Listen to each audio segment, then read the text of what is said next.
গরম ভাতের সঙ্গে এরকম মুখরোচক ভর্তা থাকলে সবাই তো আঙ্গুল চেটে খাবেই। আসসালামু আলাইকুম, hello viewers, welcome to my channel. কেমন আছেন সবাই? নিশ্চয়ই খুব ভালো আছেন। আপনাদের দোয়া ও অনুপ্রেরণায় আমিও খুব ভালো আছি। তাই চলে আসলাম আজকে নতুন আরেকটি রেসিপি নিয়ে। আজকের রেসিপি চীনাবাদাম ভর্তা। তাহলে চলুন আমার কিচেনে কিভাবে আমি চীনাবাদামের ভর্তা বানিয়েছি তা দেখে নিই।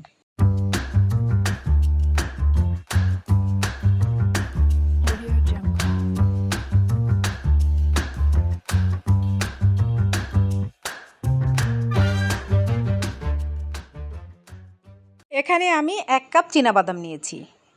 চীনাবাদামগুলো রোস্ট করা আছে, আলাদাভাবে আর রোস্ট করতে হবে না।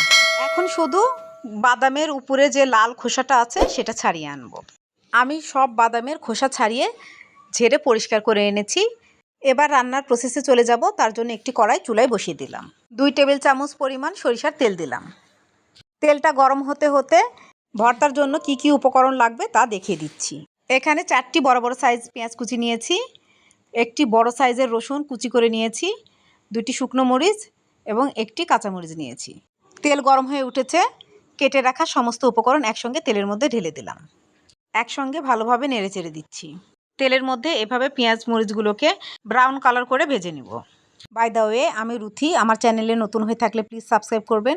পাশে থাকা বেল নোটিফিকেশন অল সিলেক্ট করে রাখবেন, তাহলে যখনই আমি নতুন ভিডিও আপলোড করব তার নোটিফিকেশন সবার আগে আপনার কাছে পৌঁছে যাবে। বেশি বেশি লাইক, কমেন্ট এবং শেয়ার করবেন। আপনাদের একটি লাইক আমার ভিডিও অনেকজনের কাছে পৌঁছে দিবে, আমাকে এগিয়ে যাওয়ার সুযোগ করে দিবেন। যারা ফেসবুক ও ইনস্টাগ্রাম থেকে দেখছেন প্লিজ পেজটাকে ফলো দিয়ে রাখবেন, লাইক কমেন্ট করবেন এবং বন্ধুদের মাঝে শেয়ার করে দিবেন। যারা অলরেডি লাইক, কমেন্ট, শেয়ার এবং সাবস্ক্রাইব করেছেন তাদেরকে ম্যানি ম্যানি থ্যাঙ্কস। আজকে আমার চ্যানেলের এই ভিডিওটি যিনি ফার্স্ট ভিজিট করেছেন তাকেও ম্যানি ম্যানি থ্যাঙ্কস। পেঁয়াজের সুন্দর কালার চলে এসেছে, আর পেঁয়াজ ভাজবো না। এবার কড়াই থেকে একটি প্লেটে তুলে নিচ্ছি। ভেজে রাখা পেঁয়াজ কুচি এবং রসুন কুচির সুন্দর কালার চলে এসেছে। এবার শিলপাটা নিয়ে নিয়েছি, শিলপাটাতেই আমি পেস্ট করে নিব। আপনারাও চেষ্টা করবেন শিলপাটাতেই বাটতে, তাহলে ভর্তাটা খেতে টেস্ট হবে। আর ব্লেন্ডারে করলে সময় বাঁচে ঠিকই, কিন্তু খেতে অতটা টেস্ট লাগে না। আগে পেঁয়াজ রসুন ভাজাগুলো বেটে নিব, তার জন্য পাটার উপর ঢেলে নিলাম। পেঁয়াজ মরিচগুলো পেস্ট করা হয়ে গিয়েছে। এবার ভেজে রাখা শুকনো মরিচ বিট লবণ দিয়ে পেস্ট করে নেব। এবার বাদাম ঢেলে দিলাম। বাদামগুলো এভাবে পেস্ট করে নেব। বাদাম পেস্ট করতে গেলে বাদামের গা ছেড়ে তেল বের হয়, সেজন্য বাদাম পেস্ট করতে একটু কষ্ট লাগে, তবে খেতে হলে একটু কষ্ট করতেই হবে। এত মজাদার সুস্বাদু ভর্তা, কষ্ট না করলে স্বাদ বুঝবেন কিসে? কথায় আছে, কষ্টের ফল সবসময় মিষ্টি হয়। সমস্ত বাদাম পেস্ট করা হয়ে গিয়েছে, এবার একসঙ্গে মেখে নিচ্ছি। আর এক্সট্রাভাবে সরিষার তেল দেওয়ার প্রয়োজন নেই, আমি বিট লবণ দিয়ে মেখে নিয়েছি। বিট লবণটা দিলে বাদামের ভর্তাটা খেতে টেস্ট বেশি লাগে। আপনারা এমনি লবণ দিয়েও করতে পারেন। গরম ভাতের সঙ্গে এই বাদামের ভর্তাটা খেতে যে কী মজা লাগে, না খেলে বুঝতে পারবেন না।